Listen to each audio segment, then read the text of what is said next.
Hello guys, welcome to my channel. আজকে তোমাদেরকে ratio and প্রপোর্শনের part 3 করাবো। অলরেডি দুখানা পার্ট করানো হয়ে গেছে, যারা দেখোনি তারা অবশ্যই দেখে নিও। ঠিক আছে, আমি ডিসক্রিপশন বক্সে লিঙ্ক দিয়ে দেবো, সেখান থেকে তোমরা অবশ্যই পেয়ে যাবে। আজকে ক্লাসে যে অঙ্কগুলো সেগুলো আমার একটা চ্যানেলের একটা সাবস্ক্রাইবার আমাকে রিকোয়েস্ট করেছিল করার জন্য।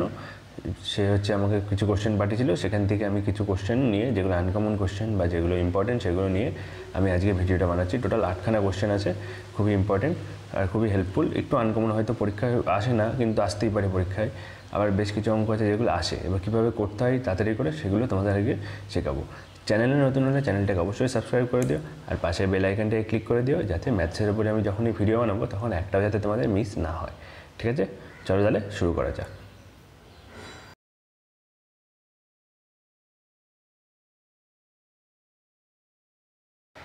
দেখো ফার্স্ট কোশ্চেনটা কি বলছে, বলছে যে when 1 is added to each of the given two numbers their ratio becomes 3:4, and when 5 is subtracted from each of the ratio becomes হচ্ছে 7:10 the numbers are।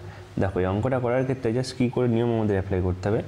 দেখো এখানটায় তোমাদের জাস্ট আমাদের অপশান দেখে আমরা অ্যান্সার করব। আমাদের এখানে কিন্তু কোনো ট্রিক বা কোনো আমরা এখানে ফর্মুলা বা XYZ ধরে আমরা অঙ্ক করবো না, জাস্ট আমরা সিম্পল আমরা অপশান টেস্ট করব। দেখো অপশান টেস্ট করার কীভাবে নিয়ম আমি তোমাদেরকে বলে দিচ্ছি। দেখো সবার প্রথমে তো তোমাদের বলেছে যে কি 1 অ্যাড করতে হবে। 1 অ্যাড করলে সে বলছে রেশিওটা 3:4 হবে। তাহলে আমরা ফার্স্ট অপশানটা নিই, 8 আর 11। 8-এর সাথে যদি 1 অ্যাড করি তাহলে 9 হয়, আর 11-এর সাথে 1 অ্যাড করলে কত হয় 12।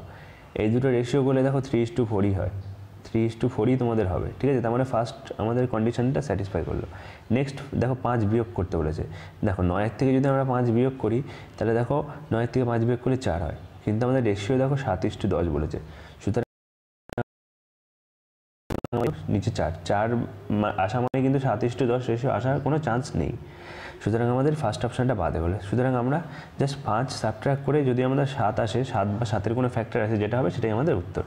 দেখো তাহলে 11 থেকে যদি আমরা 5 সাবট্রাক্ট করি কত হয়, 11 থেকে 5 বিয়োগ করলে 6 হয়, সেটাও 7-এর সাথে সমান না। সুতরাং আমাদের এই অপশানটাও বাদ। নেক্সট 26-এর থেকে যদি আমরা 5 বিয়োগ করি, 26-এর থেকে 5 বিয়োগ করলে দেখো 21, এটা একটা 7-এর ফ্যাক্টর, সুতরাং এটা আমাদের অ্যান্সার হতে পারে। তারপরটা দেখি 27-এর থেকে যদি আমরা 5 বিয়োগ করি 22 হয়, 22 কিন্তু তোমাদের সাথে কোনো ফ্যাক্টর না, সুতরাং অ্যান্সার হবে না। সুতরাং আমাদের অপশান হবে কি অপশান সি। এটাই জাস্ট তোমাদের জাস্ট কিছু কোনো ক্যালকুলেশনও লাগবে না, জাস্ট শুধু বিয়োগ করে বলে দিলাম কী করে হলো। আরেকবার বলছি, দেখো বলছে যে সেকেন্ডটা দেখো 5 সাবট্রাক্ট করলে বলেছে রেশিওটা 7:10 হবে। তাহলে আমি দেখো প্রথম সংখ্যাটা থেকে আমি যদি প্রত্যেকটার প্রথম সংখ্যাটা থেকে যদি আমি 5 বিয়োগ করে যদি দেখি 7-এর একটা ফ্যাক্টর হয়, তাহলে সেটাই আমাদের উত্তর হয়ে যাবে। দেখো এইটা হচ্ছে, দেখো এখান থেকে যদি 5 বিয়োগ করি তাহলে দেখো 3 হচ্ছে, সুতরাং এটা আমাদের হবে না অ্যান্সার।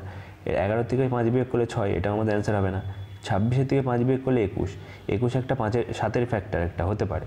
আর 27 থেকে যদি আমরা 5 বিয়োগ করি 22ও একটা 7-এর ফ্যাক্টর না। সুতরাং আমাদের একমাত্র এই অপশানটাই বাকি থাকলো, এটাই আমাদের উত্তর হবে। ঠিক আছে, আচ্ছা বোঝা গেছে। নেক্সট অঙ্কটা করা যায়। নেক্সট কোশ্চেনটা কি বলছে, the income of A and B are in the ratio of 3:2।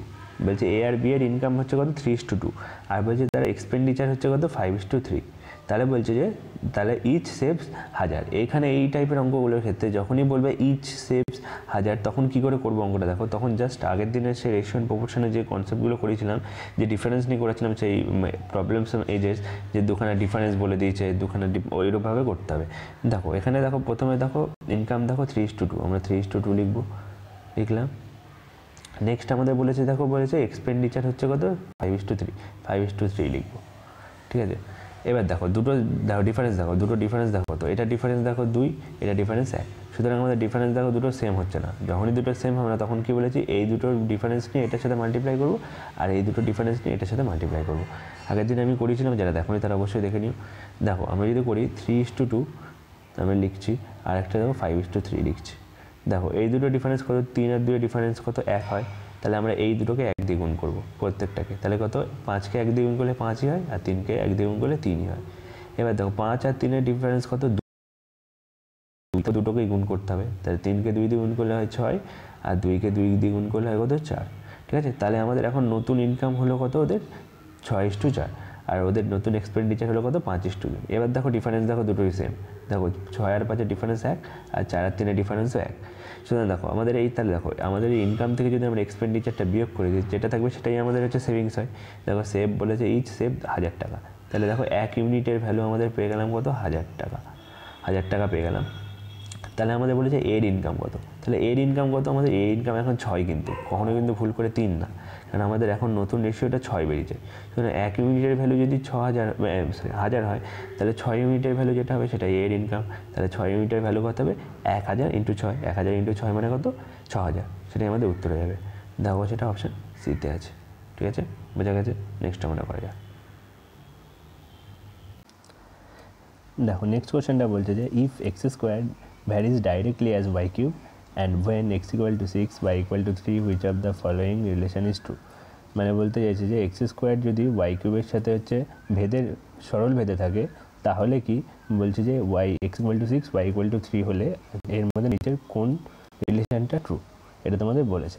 দেখো এটা কী করে করতে হবে, দেখো x square varies directly y cube মানে কি এক্স স্কোয়ার এরকম ভ্যারিজ, এটা সিম্বল ওয়াই কিউব। ঠিক আছে, মানে কি এক্স স্কোয়ার যত বাড়বে ওয়াই কিউবও ততই বাড়বে।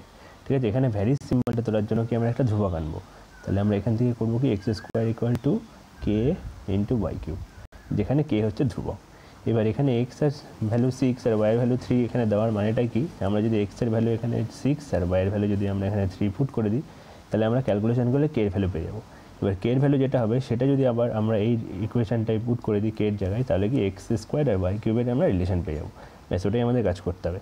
তাহলে x² আমরা বসিয়ে দিই, x এর ভ্যালু 6, তার মানে 6 × 4 = 36, তাহলে = k × আমাদের কত আছে ওয়াই কিউব, ওয়াই এর ভ্যালু 3, দেখো ওয়াই এর ভ্যালু যদি 3 হয় তাহলে ওয়াই কিউব মানে 3 এর কিউব মানে 27 হবে। তাহলে দেখো কে এর ভ্যালু আমরা কত পাবো, কে এর ভ্যালু মানে কি 36/27 পাবো, 36/27 লিখলাম। এবার কাটাকুটি করে দেখো কত হয়, এটা 9 দিয়ে কাটলে 4, এটা 9 দিয়ে কাটলে কত হয় 3, তাহলে আমরা কে এর ভ্যালু পেয়ে গেলাম 4/3। তাহলে দেখো আমরা যদি এখানে বসিয়ে দিই, তাহলে x² = 4 কে এর ভ্যালু 4/3, 4/3 × ওয়াই কিউব ছিল। তাহলে দেখো এখানটা আমি 3টা যদি ক্রস মাল্টিপ্লিকেশন করে দিই, তাহলে 3x² = 4 ওয়াই কিউব হচ্ছে। এটাই দেখো রিলেশন। দেখো এটা দেখো যেই অপশানটা আছে সেটাই উত্তর, দেখো অপশান এতেই আছে, এটাই তোমাদের উত্তর হয়ে যাবে। ঠিক আছে, এটাই ছিল অঙ্ক ফার্স্ট, মানে এই অঙ্কটা কোশ্চেনটা। নেক্সট কোশ্চেন করা যায়। তোমরা যারা ভিডিওটা দেখছো তারা এই কোশ্চেনটা ট্রাই করো, এই কোশ্চেনটা ট্রাই করে অ্যান্সারটা হচ্ছে কমেন্ট বক্সে কমেন্ট করে জানিও, আমি নেক্সট দিন এই কোশ্চেনটা আমি অ্যান্সার করে দেবো। ঠিক আছে, তোমরা যারা পারবে তারা অবশ্যই কমেন্ট বক্সে কমেন্ট করে জানিও উত্তরটা। ঠিক আছে, নেক্সট কোশ্চেন করা যাক। দেখো নেক্সট কোশ্চেনটা কি বলছে, আগের কোশ্চেনটার মতনই বলছে it is given that y varies 1/x³ - x for x = 2 we have y = 1/6। তাহলে বলছে যে ইফ x = 2 তাহলে find the value of y। মানে এখান থেকে তোমাকে ভ্যারিজাস মানে আমাকে ভ্যারিজাস তোলার জন্য আগে আমাকে একটা ধ্রুবক আনতে হবে, ধ্রুবকটা ভ্যালু বার করবো। এখানে ধ্রুবকটা ভ্যালু কী করে বার করবো, x = 2 হলে y = 1/6 বসিয়ে দেবো, আমরা k এর ভ্যালু পেয়ে যাবো।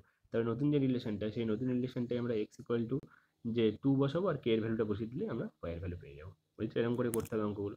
যেটা দেখো করা যাক। দেখো তাহলে y³ আমি একবার লিখছি, y³ তাহলে এখানে আমি তাহলে কি লিখবো k/x³ - x। ঠিক আছে, আমি লিখলাম। এবার দেখো আমরা x = 2 বসাতে বলেছে, আর y এর ভ্যালু হচ্ছে 1/6 হবে। তাহলে 1/6 y এর ভ্যালু আমি লিখে দিলাম একবারে। তাহলে দেখো x³ মানে কি 2 এর কিউব, 2 এর কিউব মানে 8, আর 2 এর কিউব - x, x মানে 2, তাহলে 2 এর কিউব - 2 মানে 6, তাহলে k/6। তাহলে 1/6 = যদি k/6 হয় তাহলে 6 6 কেটে যাচ্ছে, তাহলে k এর ভ্যালু পেয়ে যাচ্ছে আমরা কত 1। ঠিক আছে, তাহলে k এর ভ্যালু পেয়ে গেলাম 1। তার মানে আমাদের রিলেশনটা কত হচ্ছে y = 1/x³ - x। এবার দাও, এবার x = যদি 2 বসাই, আমরা k এর ভ্যালু অলরেডি বসিয়ে দিয়েছি 1, আর x এর ভ্যালু যদি 2 বসাই, y যেটা হবে সেটাই উত্তর হয়ে যাবে আমাদের। তাহলে দেখো x এর ভ্যালু আমরা যদি এখানে 2 বসাই, তাহলে 2³ - 2 মানে কি 1/6ই হচ্ছে, এটাই আমাদের উত্তর। ঠিক আছে, 1/6, যেটা দেখো অপশান বিতে আছে। ঠিক আছে, অপশান বিতে আছে উত্তর। ঠিক আছে, এটাই উত্তর, কারণ এখানে আমি ক্যালকুলেশন না করলেও মানে চলে যেত, কারণ দেখো এখানে for x = 2 we have y = 1/6 দেওয়া আছে, সুতরাং ক্যালকুলেশন না করলেও চলতো, কারণ আবার সে x = 2ই বার করতে দিয়েছে। এখানে যদি অন্য কিছু বার করতে দিত তাহলে মানে কোশ্চেন একটু ভালো হতো। এখানে যদি x এর জায়গায় 2 না দিয়ে যদি 3 দিত, তাহলে আমাদের কত উত্তর হতো, y = 1/3³ - 3 হতো। ঠিক আছে, তাহলে কত হচ্ছে 3 কিউব মানে 27 মাইনাস 3 মানে 1/24 তখন অ্যান্সার হবে। ঠিক আছে, এটা কোশ্চেন বলেনি, যেটা বলেছে আমাদের সেটাই উত্তর। এই কোশ্চেনটা আমাদের কত 1/6 উত্তর হবে। ঠিক আছে, নেক্সট কোশ্চেন করা যাক। নেক্সট কোশ্চেনটা কি বলছে যে what must be subtracted from each of এত so that the remainders are in proportional. মানে কি এই প্রত্যেকটা নাম্বার থেকে কত নাম্বার মানে সাবট্রাক্ট বিয়োগ করে দিলে যে প্রত্যেকটা নাম্বারকে প্রপোর্শনাল থাকবে, মানে কি সমানুপাতে থাকবে। দেখো সমানুপাতে থাকার মানে কি, সমানুপাত চ্যাপ্টারটা যারা ভিডিওটা যারা দেখো তারা অবশ্যই দেখে নিও। সমানুপাত থাকা মানে কি এই দুটোর অনুপাত আর এই দুটোর অনুপাত কি সেম হবে। ঠিক আছে, তাহলে দেখো আমি এখানে এক অপশান দিয়ে টেস্ট করব। দেখো অপশান দিয়ে টেস্ট করার দেখো নিয়ম কী বলেছে, প্রথমে 2 দিয়ে আমি চেক করছি। দেখো 2 দিয়ে যদি কেউ মানে 21 থেকে 2 বিয়োগ করলে কত হয় 19, আর 38 থেকে 2 বিয়োগ করলে হয় 36। এই রেশিওটা পেয়ে গেলাম 19:36। তাহলে এবার দেখো 55 থেকে 2 বিয়োগ করছি কত 53। দেখো 53 কিন্তু 19-এর ফ্যাক্টর না, সুতরাং আমাদের ফার্স্ট অপশানটা বাদ হয়ে গেল। কেন আমি বলেছি যে কি এই দুটো রেশিও আর এই দুটো রেশিও সেম হবে। কেন দেখো 19 আর 53 যদি কোনো ফ্যাক্টর না, সুতরাং এটা আমাদের অ্যান্সার হবে না। ফার্স্ট অপশানটা বাদ হয়ে গেল, ফার্স্ট অপশানটা বাদ। নেক্সট আমরা 4 দিয়ে করি। দেখো 21 থেকে যদি 4 বিয়োগ করি দেখো কত হয় 17। ঠিক আছে, তারপর দেখো 38 থেকে যদি আমরা 4 বিয়োগ করি হয় দেখো 34। দেখো এই দুটো রেশিও কত হয় দেখো 1:2 থাকলো। নেক্সট 55 থেকে যদি আমরা 4 বিয়োগ করি কত দেয় দেখো 51:100। এটা 6 আছে, 106 থেকে যদি আমরা 4 বিয়োগ করি কত হয় দেখো 104। দেখো এটাও দেখো 106 থেকে 4 বিয়োগ করলে 102 হয়, তাহলে 51:102 দেখো 1:2 হয়। তাহলে দেখো এই রেশিওটা আর এই রেশিওটা সেম, সুতরাং আমাদের 4 বিয়োগ করলে আমাদের ওরা প্রপোর্শনে চলে আসছে। কারণ এখানে যদি আমরা প্রত্যেকটা থেকে 4 আমরা বিয়োগ করি তাহলে দেখো ওটা রেশিওটা প্রথম দুটো রেশিও পরের দুটো রেশিও সেম হয়ে যাচ্ছে, সুতরাং এরা প্রপোর্শনে চলে আসছে, মানে সমানুপাতে চলে আসছে। সুতরাং আমাদের এইখানে উত্তরটা হবে 4। জাস্ট অপশান টেস্ট করবো, এই কোশ্চেনগুলো কোনো কিছু করার দরকার নেই, শুধু অপশান টেস্ট করবো। ঠিক আছে, নেক্সট কোশ্চেন করা যায়। দেখো নেক্সট কোশ্চেনটা কি বলছে, the ratio of the rates of flow of water in pipe varies inversely as the square of the radius of the pipe. এর ইনভার্সলি কথাটার মানে কি, আগের একটা কোশ্চেনে পেয়েছিলাম ডাইরেক্টলি মানে কি একদম ডাইরেক্ট মানে একদম ভ্যারিজ হয়ে যাচ্ছিল। আগের কোশ্চেনটা ছিল না যে এক্স স্কোয়ার ভ্যারিজাস ডাইরেক্টলি বলেছিল বাই কিউ, তখন এটা হয়েছিল। আর ইনভার্সলি বললে কি 1/, হয়ে যাবে। তাহলে দেখো আমি যদি এটার ফ্লোটাকে আমি যদি এফ ধরে নিই, রেটস অফ ফ্লোটাকে আমি যদি ধরে নিই এফ, তাহলে এফ ভ্যারিজাস আমাদের হবে কি inversely as the square of the radius. তাহলে রেডিয়াস আমি আর ধরে নিচ্ছি, তাহলে কি 1/r। ঠিক আছে, স্কোয়ার বলেছে তো 1/r² হবে। কেন বলেছে দেখো, বলেছে কি যে মানে রেটের ফ্লোটা কি যে inversely proportional to square of the radius, তার মানে কি এফ সমানুপাতিক 1/r²। তাহলে এটা পেয়ে গেলাম আমরা রিলেশন। ঠিক আছে, এবার এখান থেকে আমাদের বলেছে যে ratio of the rate of the flow of 2 pipe diameter 2 centimetre আর 4 সেন্টিমিটার। এবার দুখানা হচ্ছে তোমাদের পাইপের হচ্ছে রেডিয়াস মানে ডায়ামিটার দেওয়া আছে, তাদের বলেছে তাহলে ফ্লোয়ের হচ্ছে রেশিওটা কত হবে। তাহলে আমি ধরো এখান থেকে যদি আমরা রিলেশন পাই, তাহলে আমরা যদি F1 ধরি, তাহলে F1 = 1/r1 হবে একটা। ঠিক আছে, আমি সমানুপাতিকই দিচ্ছি। আর একটা হচ্ছে দেখো F2 সমানুপাতিক 1/r2। তাহলে দেখো আমরা যদি F1/F2 করি, দেখো যদি F1টাকে যদি F2 দিয়ে ভাগ করে দিই, তাহলে দেখো R2টা নিচে আছে সেটা উপরে চলে যাবে। কেন দেখো এরকম হবে F1/F2 হবে কি 1/r1 whole divided by 1/r2। ঠিক আছে, তাহলে এটা মানে কি R2/r1 হয়ে যাচ্ছে। ঠিক আছে, তাহলে F1/F2 সমান পেয়ে গেলাম কি R2/r1। এর স্কোয়ার আছে মাথায়, প্রত্যেকটাই স্কোয়ার আছে, কারণ আমি আগেরটাই স্কোয়ার দিতে ভুলে গেছি, কারণ F সমানুপাতিক 1/r² ছিল। ঠিক আছে, তাহলে F1/F2 সমান কী হলো যে R2/r1²। আমরা এখানে কেন সমান দিলাম, ভ্যারিজাসটা তুললাম কেন, তার দুটোই ভ্যারিজাস একদম সেম থাকবে, কারণ দুটোই হচ্ছে ধ্রুবক সেম থাকবে। কারণ দুটোই হচ্ছে F1 একটা ধরেছি, একটা F2 ধরেছি, ধ্রুবকটা সবসময় সেম থাকবে এই দুটো, কেন দুটো হচ্ছে একই কোয়ান্টিটি, সেম কোয়ান্টিটি, সুতরাং ধ্রুবকটা সেম থাকবে। সুতরাং আমি এখানে লিখলাম না, ডাইরেক্ট আমি তোমাদের বোঝানোর সুবিধার্থে লিখে দিলাম এটা। F1/F2 সমান কি হলো যে R2² ডিভাইড বাই r1²। এবার আমাদের বলে দিচ্ছে দেখো যে একটা ডায়ামিটার 2 সেন্টিমিটার, একটা ডায়ামিটার 4 সেন্টিমিটার। দেখো ডায়ামিটার যা হয় রেডিয়াস তার হাফ হয়, তাহলে একটা ডায়ামিটার যদি 2 হয় তাহলে ডায়ামিটার তাহলে রেডিয়াস কত হবে 1, আর একটা যদি 4 হয় তাহলে রেডিয়াস কত হবে 2 হবে, হাফ হবে। কেন বলেছি ডায়ামিটার মানে কি ব্যাস, আর রেডিয়াস মানে কি ব্যাসার্ধ, তার মানে ব্যাসের অর্ধেকই ব্যাসার্ধ হয়, সুতরাং এটা 2 হলে 1 হবে, আর এটা 4 হলে 2 হবে। ঠিক আছে, ব্যাস এবার আমরা যেটা পেলাম সেটা পেয়ে যাবে। এবার দুখানা ফ্লোয়ের হচ্ছে রেশিও কত বলেছে, ফ্লোয়ের রেশিও তাহলে F1/F2 কত হচ্ছে আমাদের, আমরা পেয়েছিলাম R2²। R2 মানে কি এটা স্কোয়ার, এটা মানে কি এটা হচ্ছে ডায়ামিটার, এর রেডিয়াস 4-এর হাফ মানে কি 2, তাহলে 2² বাই আমরা কি F1 R1² ছিল, R1² মানে এটার মানে ডায়ামিটার, এটার রেডিয়াস যেটা হবে সেটা হচ্ছে স্কোয়ার, 2-এর অর্ধেক কত 1, তাহলে 1² এটা যেটা হবে সেটাই তোমাদের উত্তর। দেখো 2 স্কোয়ার 4 আর 1 স্কোয়ার 1, তাহলে আমাদের রেশিওটা কত পেয়ে গেলাম 4:1, এটাই তোমাদের উত্তর। দেখো অপশান ডিতে আছে, এটাই তোমাদের উত্তর হয়ে যাবে। ঠিক আছে, নেক্সট কোশ্চেন করে যাও। লাস্ট কোশ্চেন, এটা যে লাস্ট কোশ্চেন দেখো কী করে করতে হবে আমি বলে দিচ্ছি একদম। দেখো বলছে the surface areas of 2 spheres are in the ratio of 1:4, তাহলে বলছে তাদেরকে ভলিউমের অনুপাত করতে হবে। আমাদের সারফেস এরিয়া দেওয়া আছে, সারফেস এরিয়ার অনুপাত দেওয়া আছে, মানে কি পৃষ্ঠতলের অনুপাত দেওয়া আছে, পৃষ্ঠতলের ক্ষেত্রফলের অনুপাত দেওয়া আছে, আর আমাদের কি ভলিউমের অনুপাত দেওয়া বের করতে। তাহলে একটা জিনিস বলে দিচ্ছি, দেখো সারফেস এরিয়া মানে কি আমাদের, সারফেস এরিয়া মানে কি আমাদের 4πr²। এইটা হচ্ছে আমাদের হচ্ছে কি, এটা স্পিয়ারের হচ্ছে সারফেস এরিয়ার ফর্মুলা। দেখো আমাদের এই 4 আর পাই এই জিনিসটা কিন্তু ধ্রুবক। তাহলে দেখো আমাদের যে স্পিয়ারের অনুপাত, এটা যদি আমি R1 আর একটা যদি R2 ধরে নিই, তাহলে দেখো 4πr1² = 4πr2², এরকম একটা টাইপে বেরোবে। তাহলে দেখো এই 4π কেটে যাচ্ছে, তাহলে আমাদের আলটিমেটলি পড়ে থাকছে কি দেখো R1² = R2²। ঠিক আছে, R1² = R2²। এবার আমাদের যদি ভলিউমের অনুপাত বের করতে হয়, ভলিউম আমাদের কত 4/3 πr³। তাহলে ভলিউমের অনুপাত যদি আমরা বের করতে যাই, দেখো এইটাও যদি আমরা করি, এটাও যদি R1 আর ওটা যদি R2 ধরে নিই, তাহলে দেখো এই 4/3 πটাও কেটে যাবে, কারণ এই দুটো ধ্রুবক। তখন তাহলে আমাদের হবে কি R1³ = R2³। ঠিক আছে, এটা আমাদের ভলিউমের অনুপাত, এটা আমাদের সারফেস এরিয়া। ব্যাস হয়ে গেল তোমাদের। দেখো এটা R1² = R2² ভ্যালু দেওয়া আছে, এখান থেকে আমাদের R1 = R2 বের করতে হবে।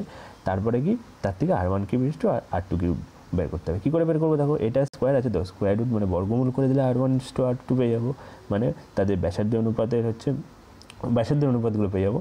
তারপর দেখো তাকে যদি আমরা কিউব করে দিই, তাহলে কি R1³ = R2³ পেয়ে যাবো। মানে প্রথমে স্কোয়ার থেকে স্কোয়ার রুট করবো, বর্গমূল করলে শুধু আর পেয়ে যাবো, আর তাকে কিউব করে দিলে R³ পেয়ে যাবো। ব্যাস এটাই বলার ছিল, জাস্ট এবার দেখ ক্যালকুলেশন করবো হয়ে যাবে। মানে এটা মনে রাখতে হবে যে সারফেস এরিয়া দেওয়া থাকলে কি জাস্ট তাকে স্কোয়ার রুট করবে আর তাকে কি কিউব করে দেবে, ব্যাস হয়ে যাবে ভলিউম। এবার যদি ভলিউম থেকে যদি উল্টে সারফেস এরিয়া গুলোকে প্রথমে কি আমাদের কিউব রুট করতাম, কিউব রুট করলে কি আর পেয়ে যেতাম ব্যাসার্ধ অনুপাত, ব্যাসার্ধ অনুপাতকে স্কোয়ার করলে কি তখন আমরা সারফেস এরিয়ার অনুপাত পেয়ে যেতাম। ব্যাস এখানে বলা এটাই জাস্ট কনসেপ্ট।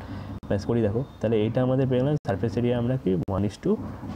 ঠিক আছে, তাহলে দেখো আমাদের রেডিয়াসের অনুপাত কত হবে, বর্গমূল করবো, 1-এর বর্গমূল 1 আর 4-এর বর্গমূল কত 2। আর ভলিউমের অনুপাত কত হবে, জাস্ট কিউব করে দেবো, 1-এর কিউব কত 1ই হয়, আর 2-এর কিউব কত হয় 8 হয়। এটাই আমাদের ভলিউম অনুপাত 1:8। দেখো অপশান ডিতে আছে।